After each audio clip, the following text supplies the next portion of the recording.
যখন রাজত্ব সাজাইলো, রানী বিলকিস তার পুরা বাহিনী লইয়া আসতেছিল। সুলাইমান নবী ডাক দেয়া হয়, হুদহুদ রে, তুই বলছিলি রানী বিলকিসের একটা সিংহাসন আছে? বলে জি আছে। রানী বিলকিসের সিংহাসনটা আমি এখানে নিয়ে আসতে চাই। রানী বিলকিস যেহেতু তার রাজ্যের বাহিরে চলে আসছে, এর ভিতরে তার সিংহাসনটা আমি এখানে নিয়ে আসতে চাই। জোরে কোন সুবহান। সিংহাসন কত লম্বা? 80 হাত লম্বা, প্রায় 40 হাত প্রশস্ত। এটার উচ্চতা হলো 30 হাত। এত বড় সিংহাসন রানী বিলকিস আসার আগে নিয়ে আসার অনুমতি দিছে। সুলাইমান নবী কইল, রে জিন্নাত এবং মানুষ, প্রথম জিন্নাত রে কইছে, জিন্নাতের মধ্যে কে পারবি সবচেয়ে অল্প সময়ে রানী বিলকিসের সিংহাসনটা আমার সামনে হাজির করতে? এক জিন্নাতে কয়, হুজুর আমার অনুমতি দেন, আমি আপনি বসার থেকে আপনি বসার থেকে উঠতে যতটুকু সময় লাগবে এর ভিতরে সিংহাসন হাজির করব। আপনারা সুবহানাল্লাহ কিতাব বুঝাতে সম্ভব? আপনারা লাগে সম্ভব? পৃথিবীর কোন বাদশার দ্বারা সম্ভব না। কয় উঠার থেকে দাঁড়াইতে দাঁড়াইতে সিংহাসন লইব। এটা সিংহাসন কত বড়? 80 হাত লম্বা। সুলাইমান নবী কোন টাইম নেই আমার কাছে, আমি বসার থেকে দাঁড়াবো, এই টাইম আমার কাছে নেই, আরো তাড়াতাড়ি উঠিব। সুবহানাল্লাহ হইতেন। সব জিন্নাতরা ব্যাক করে গেছে যে আমার থেকে তাড়াতাড়ি তো আর কেউ আনা সম্ভব না। জনগণই যদি না থাকে, সাতার প্রধানমন্ত্রী আমি কি করব? আমার তো আগে জনগণের সিকিউরিটি দেওয়া দরকার, আমার জনগণের নিরাপত্তার ব্যবস্থা করা দরকার, কারণ জনগণের জন্য আমি আজকে চেয়ারে বসা। এই ফিফরা চিন্তা করছে তার জাতির ব্যাপার। আজকে আমরা জাতির চিন্তা করি না, নিজের চিন্তায় ব্যস্ত থাকি। এই জন্য আজকে আমাদের এই অধপতন। কিন্তু একটা পিঁপড়ার বক্তব্য আল্লাহ কোরআনে কেন দিলেন? কিয়ামত পর্যন্ত পিঁপড়ার থেকে তোমরা শিক্ষা গ্রহণ করো। একটা পিঁপড়া তার জাতির চিন্তা করছে, আমরা জাতির চিন্তা করি না। আমরা যদি জাতির চিন্তা করতাম তাহলে এই হালত এরকম হতো না। দেখেন তার জাতিরে বাঁচাইবার লেগে কয়, সুলাইমান নবীর বাহিনী যদি নামে তাহলে অজ্ঞতা সারে, মানে অজান্তেই ফিসে ফেলবে। প্রধানমন্ত্রী তো ফিফরা, ফিফরার মাথা তো বুদ্ধি আছে। ফিফরায় সুলাইমান নবীর উপরে দোষ দিছে না, কই উনি অজান্তেই তাদেরকে ফিসে ফেলবে। তাই উনি তাদেরকে জোরালো বক্তব্য দিয়া বলছেন, রে তাড়াতাড়ি যার যার ঘরের ভিতরে প্রবেশ কর, সুলাইমান নবীর বাহিনী আসতেছে, অজান্তেই তাদেরকে মাটির সাথে পিষায়া দিব। সুবহানাল্লাহ। এই কথাটা কিন্তু আমার নয়, এই কথা আল্লাহ কোরআনে কারীমের মধ্যে বলেন, হাত্তা ইযা আতাও আলা ওয়াদিন নামল ক্বালাত নামলাতুন ইয়া আইয়ুহান নামলু দুখুলু মাসাকিনাকুম লা ইয়াহতিমান্নাকুম সুলাইমান ওয়া জুনুদুহু ওয়া হুম লা ইয়াশউরুন। সুলাইমান আলাইহিস সালাতু ওয়াস সালাম ফিফরার বক্তব্যটা শুনছে। ফিফরায় বক্তব্য দিছে এটা যে সুলাইমান নবীর বাহিনী অজান্তেই তোমাদেরকে মাটির সাথে পিষে ফেলবে। এই বক্তব্যটা বাতাসের সাহায্যে সুলাইমান নবীর কানে আল্লাহ পৌঁছায় দিয়েছে। সুলাইমান নবীর আরো কিছু গুণ ছিল, উনি মাখলুকাতের ভাষা বুঝতেন। একটা পিঁপড়ার ভাষা পর্যন্ত সুলাইমান নবী বুঝতেন। সাধারণ কথা ফিফরায় কিতা কই, যেটা সুলাইমান নবী নালিছে। আল্লাহ কত বড় জ্ঞান ওনাকে দিয়েছেন। সুবহানাল্লাহ। حتى إذا أتوا على واد النمل قالت نملة يا أيها النمل ادخلوا مساكنكم لا يحطمنكم سليمان وجنوده وهم لا يشعرون। সুলাইমান নবীর বাহিনী দেখে পিপিলিকাদেরকে উনি সতর্ক করলেন, এই রানী রানী প্রধানমন্ত্রী তার জনগণকে সতর্ক করছেন। এই বক্তব্যটা আল্লাহর কাছে এত পছন্দ হইছে, তার বক্তব্যটারে কিয়ামত পর্যন্ত কোরআনের মধ্যে রেখে দিয়েছে। ফিফরার নামে সূরার নামকরণ করছে। সুবহানাল্লাহ।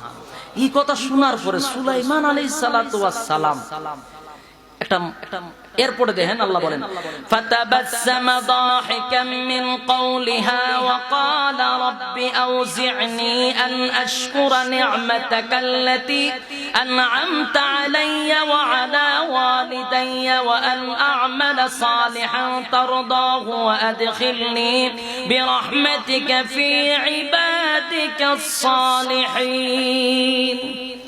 সুলাইমান নবী বলেন ফাতাবাসসামা মানে মুস্কি হাসি মারছে। ফিফরার বক্তব্য শুনে উনি একটা মুস্কি হাসি দিছে।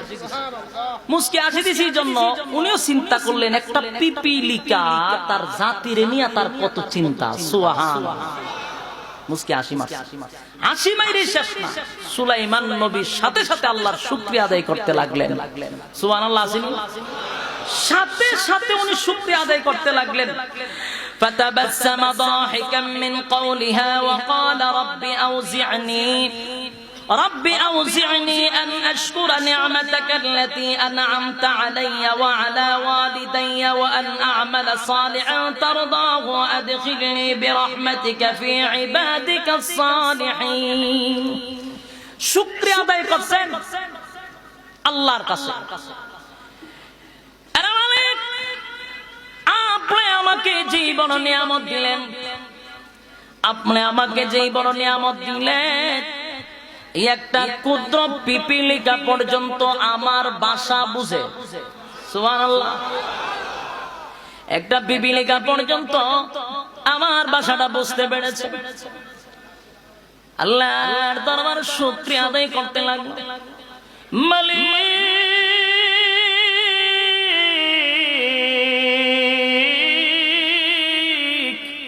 আমার বাবারে আপনি যে নিয়ামত দিয়েছেন গো, আমার মা বাবারে যে নিয়ামত দিয়েছেন, আপনি আমারও সেই নিয়ামত দিয়েছেন।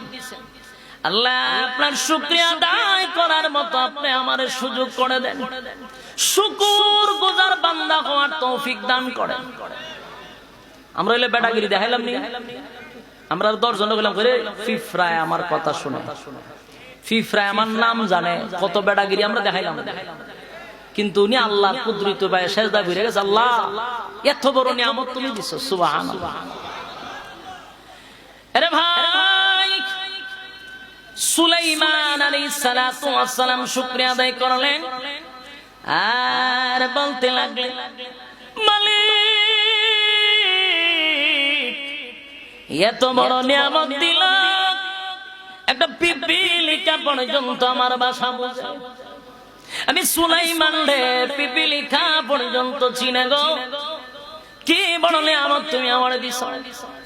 আমার বাবারে যে নিয়ামত দিলা, আমারে সেই নিয়ামত দিছ। আল্লাহ যে আমলটা করলে আপনি মালিক খুশি হন, সেই কাজটা আমি সুলাইমান রে করার সুযোগ করে দেন। আর বলতে লাগলেন, মালিক আপনার যত মহব্বতের বান্দা আছে, আপনার যত মহব্বতের বান্দা আছে, নেককার বান্দাদের সাথে আমাকে অন্তর্ভুক্ত করে দেন। সুবহানাল্লাহ, শুকরিয়া আদায় করছেন সুলাইমান আলাইহিস সালাতু ওয়াস সালাম।